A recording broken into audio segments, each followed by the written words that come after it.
This is a vague question, but what do you guys see as the key factors of successfully entering a market? We don't have to talk particularly about Czech and Slovakia, but what are the key factors of a successful expansion to a foreign market? Michal? Okay, I can start. Yeah, maybe that's why we focused on the product, because the product is probably the first thing that comes to my mind. Yeah, we need to have, or we needed to have really a good product to start. So it was from the very beginning, it was a product that was already tested, in our case in Poland, for a couple of years. And we're pretty sure that it's a good thing to really start or launch in different countries. And then comes the approach, which is, of course, yeah, we are not simply giving exactly the same product in terms of features for every country. We try to localize it in a features, from a features perspective also. So try to understand the local market, and even small things that can matter, just change it. Then probably comes for, in our case, the partnerships. That's something that Leszek already mentioned, but it's especially for sites like that needs this snowball effect, like our training platforms. We need to have this core base of customers to really make it grow organically. So it was pretty much from the very beginning important to find a way on the market to really get this base customer or the initial customer base. For us, it was partnerships with the biggest portals usually, plus the affiliate program. So yeah, I would say this was the main thing.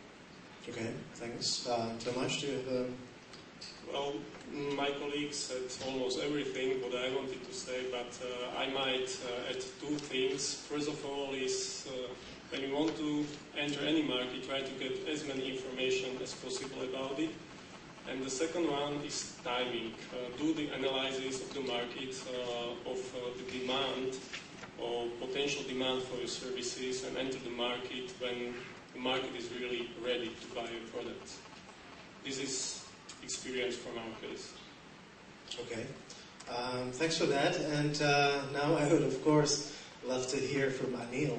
I would like to follow up on something that has been said a couple of times, including the last panel or the first panel, which is many people think that the next Skype will come from the Central Europe. What do you think, Anil? So I think there's a good chance of that happening. One of the reasons I want to spend a lot more time in Central and Eastern Europe is because there definitely is an untapped potential here. The engineering quality is super high. The region is big enough to sustain a large play that expands outside of the country's borders. With the right kind of infrastructure in terms of the ecosystem funding it, angel investment, venture capital, advisory work, I think that could be possible. Now, clearly, from Google's perspective, is we hope to catch those players before they become too big. So otherwise, they're too expensive to buy, right? You don't have much cash, right? And I'm on purpose again asking you as an outsider. In terms of your outside, not that you are an outsider of the market, why should the next Skype be from Central Europe? That is a good question, isn't it? Are there any differentiators, uniquenesses in this region? Well, so I mean, a lot of the time it is the case of people not having their eye on the ball. So you could argue that one of the reasons why in the UK there are very few sort of locally developed brands is because the Americans have been there from the day one and have dominated the space. There's a language affinity, a cultural affinity, perhaps.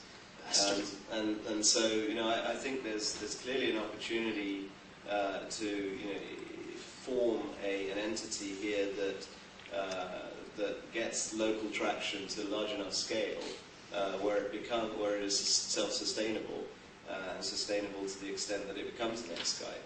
But it's not only about just avoiding the headlights.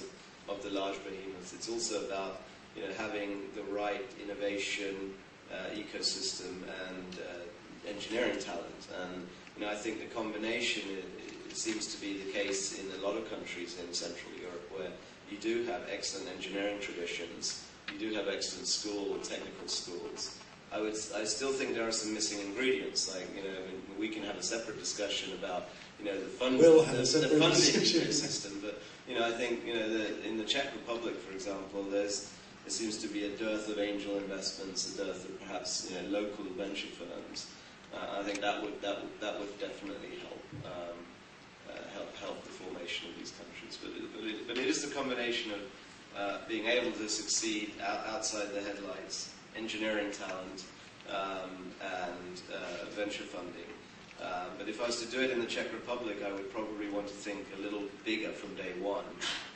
As a country on its own, it's probably not big enough. But if a company sets up with the view to dominate Central Europe from day one, then that's an ambition that I think can achieve that they can achieve.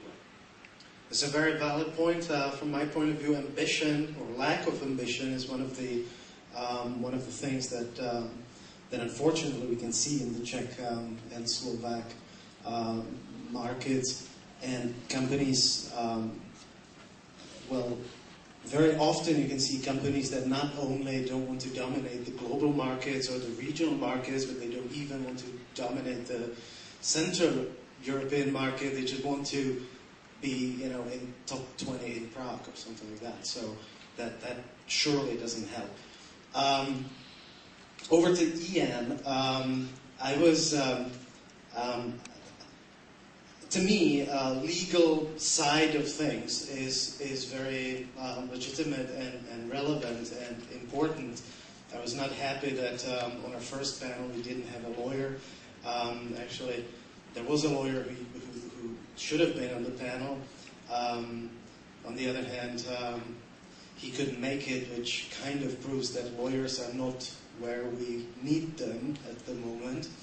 Anyway, I think when we talk about technology sector, when we talk about expansion, we need to look at legal side. EM, if you take a look at Czech, Slovak companies, technology companies, probably the ones that do have ambitions and want to grow and expand, do you see some basic issues, some often mistakes that they do in their legal side, IP protection or corporate governance things? Could you try to sort of summarize the basics? Yeah, I think there are. I wouldn't say they're specifically legal. I mean, in Guy Kawasaki's book, Guy Kawasaki, the guy who runs Garage Technologies, he has in the book After the Start, he has a section on sort of making yourself attractive for investors, and he lists the key mistakes he always sees, and a lot of them cut across the board. They're not just legal issues.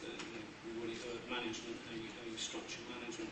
But the two things that out of his list that are very legal are the core technology. Does the investee company have the proper rights to the core technology? I don't mean all the peripheral IP. I don't mean do you have a license to use every trademark that you use in every meta tag. I'm talking about core technology, the thing that's unique to you, because you'd be surprised how often still in due diligence we find that the actual investee company doesn't own it because it was done by a third-party consultant and the contract wasn't right. That still happens.